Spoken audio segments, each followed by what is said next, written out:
지중해 부자. 어찌 보면 참 어설프면서도 친근한 허당 아저씨 같고 또 어찌 보면 독사처럼 냉정하게 구는 진짜 부자 매력을 가진 지중해에 살고 있는 돈 많은 노인. 이 지중해 부자가 박종기 저자에게 말했다. 넌 체력이 없어 보여. 체력부터 키워. 쓸데없는 데 신경 쓰지 말고 한 곳에 집중해. 세상은 네모야. 바닥에서 허우적대지 말고 상위층으로 올라가. 궁상 떨 생각 말고 한 푼이라도 더 벌 생각을 해. 오늘은 박종기 저자님의 지중해 부자에 대한 책을 가져왔습니다. 안녕하세요. 매일매일 리치 앤 미라클 데이 작가 리엠미입니다. 부자가 되고 싶은 당신이 꼭 만나봐야 할 사람. 지금부터 지중해 부자의 이야기를 시작합니다. 지금 마음만 앞선 채 분주하니? 사람은 뭐라든 자신의 체력 한계를 넘어설 수 없는 거야. 딱 자기 체력만큼 돈을 벌게 돼 있거든. 하루의 에너지를 어디에 사용하느냐에 따라 부자가 될 수도 있고 그저 그렇게 살 수도 있어. 여기저기서 힘 빼지 말고 한 곳에만 집중해. 생산적인 곳에 말이야. 충분히 잠자고 매일 일정한 시간에 기상하기. 규칙적으로 스트레칭하고 명상하기. 가슴에 땀 흠뻑 젖을 정도로 운동하기. 몰입하며 독서하기. 말을 적게 하고 술은 주량껏 마시기. 많이 걷기. 혼자 산책하기. 걱정이 아니라 고민을 하는 습관을 갖기. 대부분 하기 싫은 행동이지만 결국 부자의 길은 하기 싫은 소소한 행동이 반복되면서 만들어지는 거야. 세상은 네모 안에 있는 세모와 같아. 네모난 세상에서는 하위층이 제일 많은 부분을 차지하는데 그들이 먹을 건 별로 없어. 반대로 상위층은 가장 적지만 먹을 건 제일 많아. 지금 세상과 똑같지? 네가 지금 힘든 건 직업을 바꿔서도 아니고 선택을 잘못해서도 아니야. 지금 네 위치가 제일 아래에 있기 때문에 뭘 해도 힘든 거야. 아무리 노력해봤자 얻을 게 없거든. 일이 생각처럼 잘 안 되고 있다면 지금 상황에서 답을 찾지 말고 일의 방향을 바꿔봐.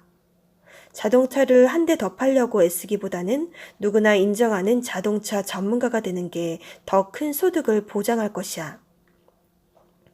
하위층에서는 아무리 노력을 해도 얻을 것이 별로 없어. 상위층으로 올라가야만 더 많은 기회와 소득이 주어지지. 어떻게 돈을 더 벌 것인가가 아니라 어떻게 위로 올라갈 것인지를 고민해야 해. 궁상 떨면 평생 그렇게 산단다. 돈 없다는 말을 입에 달고 살면 평생 돈 없이 사는 거야.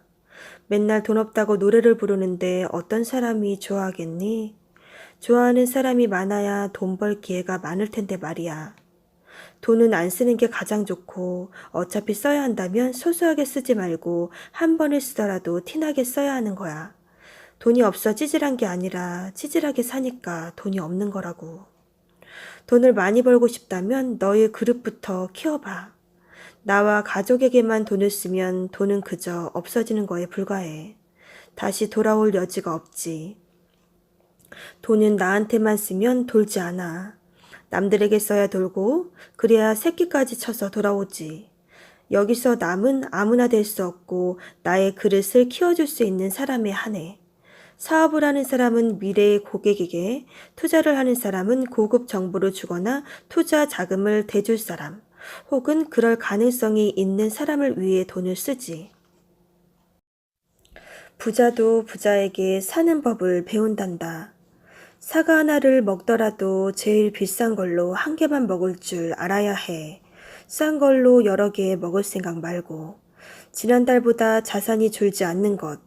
이것이 부자들의 자산 관리의 전부야. 미국이나 유럽은 어려서부터 자식들에게 자산 관리 교육을 철저히 시키는데 한국은 참 다른 것 같아. 오로지 공부만 시키거든. 그러니 어른이 돼서도 돈 관리가 잘 안 되지. 돈을 암만 벌면 뭐하나 관리가 안 돼서 빚만 늘고 있는데. 지중해 부자들은 대부분 절제하며 살아. 남에게 돈 자랑하는 걸 추태로 보거든. 돈이 더 많은 부자들도 소박한 옷을 입고 작은 호텔에서 식사를 하지. 큰 부자들의 인생 철학. 첫째, 건강을 지키는 게 우선이다. 둘째, 자식 교육에서 가장 중요한 것은 자산 관리이다. 셋째, 과시욕을 부리지 않는다. 넷째, 신문이나 뉴스보다는 책을 읽는다.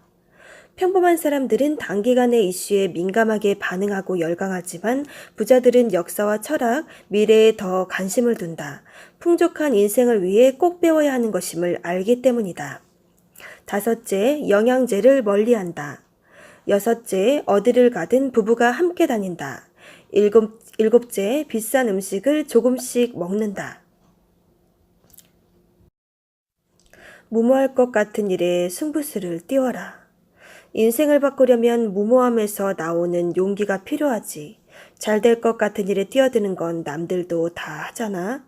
무모하다 싶은 일에 승부를 걸고 끝까지 버텨봐. 그때부터 인생은 바뀌는 거니까. 주식을 하려면 욕심의 정의부터 내려라.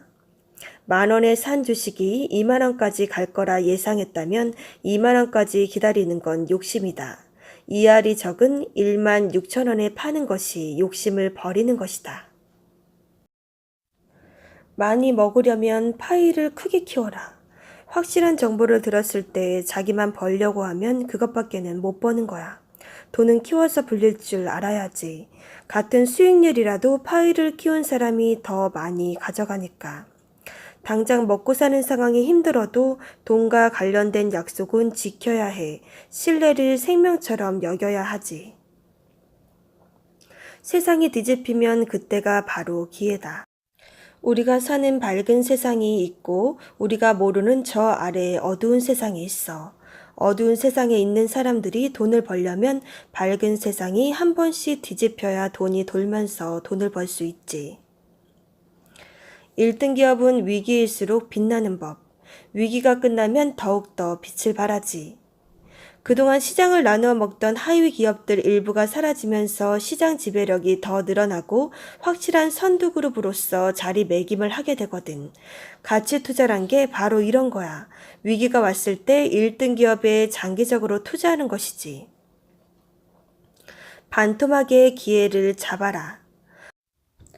우리나라 종합주가지를 보면 주식 화랑기가 시작된 1986년부터 현재까지 5년 정도의 주기마다 반토막 나는 기현상이 나타나고 있지.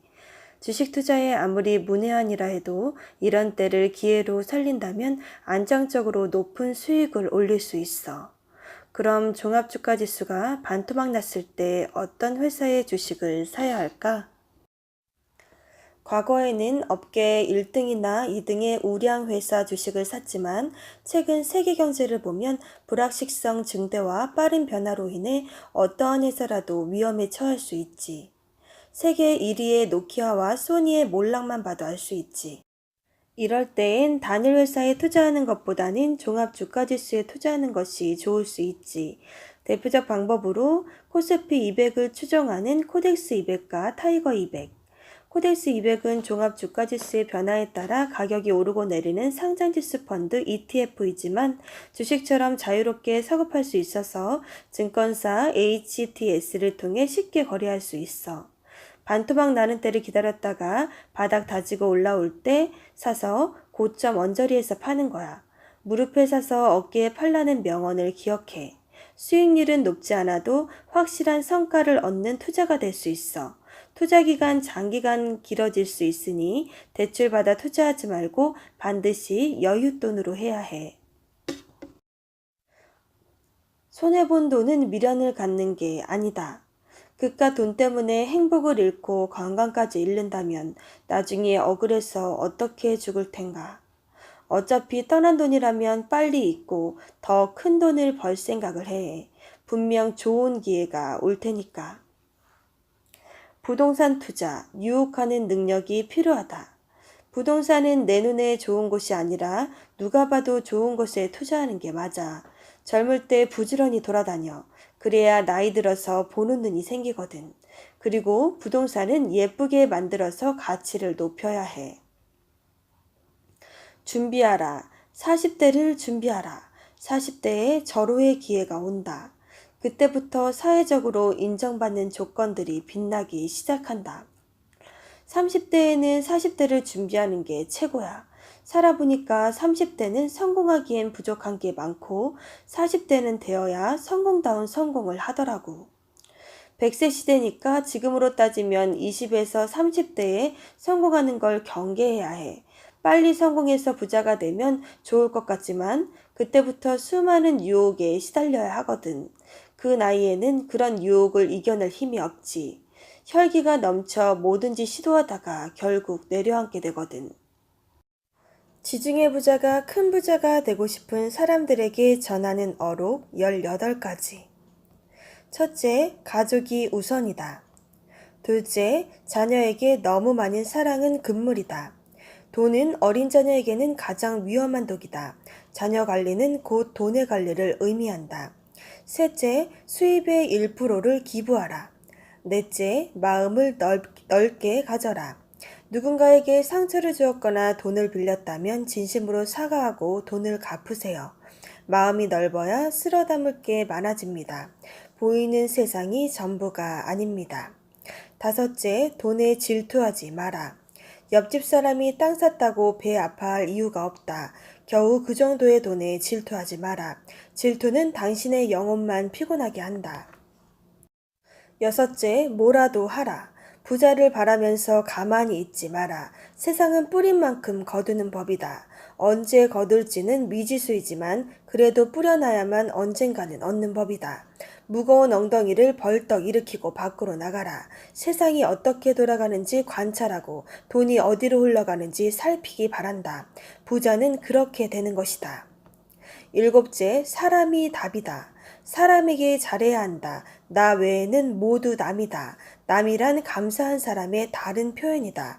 부자는 남들이 만들어준다. 남들에게 인정과 사랑을 베풀기 바란다. 여덟째, 남에게 기대지 마라. 남이 언젠가 나에게 기회를 줄 거라 기대하지 마라. 그들도 먹고 살기 바빠서 나에게까지 올 것은 없다. 나중에 한몫 챙겨준다는 건 나를 제대로 이용하겠다는 말이다. 그런 사람들은 버려라. 평생 이용만 당하다가 사기까지 당한다. 아홉째, 세상에 헛수고는 없다. 지금까지 노력한 결과가 없다고 절망하지 마라. 때가 되면 그 수고에 대한 대가가 반드시 나타난다. 남들이 알아주든 말든 열심히 헛발질을 하라. 그런 것들을 모아둬야 한 번에 큰 힘을 쓸 수 있다. 열째, 여행을 떠나라. 여행은 권태를 이겨낼 최고의 방법이다. 여행은 떠나는 연습을 통해 만들어진다. 돈이 없거나 시간이 없어서 못 떠나면 영영 못 가게 된다. 11번째, 예술에 관심을 가져라. 12번째, 몸을 아껴라. 무리하지 마라. 몸이 지치면 아무것도 할 수 없다. 몸이 병드는 건 부자가 되는데 최대의 적이다. 힘들면 쉬고 아프면 병원에 가라. 13번째, 주변 사람을 둘러보라. 지금 삶을 바꾸고 싶다면 주변 사람부터 바꿔라. 사람은 무리의 동물이다. 그 무리에 들면 그들처럼 살아야 한다. 내가 원하는 삶을 사는 사람들을 만나라. 그래야 그들처럼 살 수 있다. 14번째, 자기만의 시간을 가져라. 지금 내가 가는 길을 잘 가고 있는지, 방향이 어긋나지 않았는지 느끼기 위해서는 자기만의 시간이 필요하다. 일주일에 서너 시간은 나를 위해 비워둬라. 내가 어떤 생각으로 살고 있는지 자신과의 대화를 통해 생각을 깨우치길 바란다. 사람은 생각하는 대로 살게 된다. 15번째, 눈치 보는 사람은 되지 말아라. 할 말이 있으면 하고 하기 싫으면 싫다고 하라. 그렇게 한들 해가 될 건 없다. 16번째, 작은 일에 흥분하지 마라. 돈 몇 푼 더 벌었다고 흥분하거나 잘난 척하지 마라. 흥분을 가라앉히고 다음 단계를 차분히 준비해야 한다. 큰 성공을 거둔 사람들은 어떤 성공에도 흥분하거나 과시하지 않는다. 그럴수록 적만 늘어난다는 걸 알기 때문이다. 17번째, 자랑하지 마라. 돈, 명예, 승진, 건강, 자식, 성적, 뭐가 되었든 자랑하지 마라. 내 자랑을 듣는 순간 사람들은 적으로 변한다. 적이 많아지면 잃는 게 많다. 사람은 타고나기를 남 잘 되는 꼴을 못 본다. 자랑을 하고 싶거든 가족끼리 조용히 하든가 애완견에게 하기 바란다. 18번째, 지킬 것은 정확하게 지켜라. 돈, 시간, 약속, 계약. 정확하게 지켜야 한다. 지기로 했으면 주고 하기로 했으면 해야 한다. 성공의 끝은 작은 부분에서 완성된다. 정확하지 않으면 성공은 없다. 정확한 사람이 되어라. 지금까지 지중해 부자와의 만남과 대화를 통한 스토리 구성으로 부자의 삶을 꿈꾸고 있다면 꼭 읽어봐야 할 책, 박종기 저자의 지중해 부자 책이었습니다. 지금까지 영상 함께 해주셔서 감사드리고요. 다음 기회에 또 좋은 책으로 찾아뵙겠습니다. 감사합니다.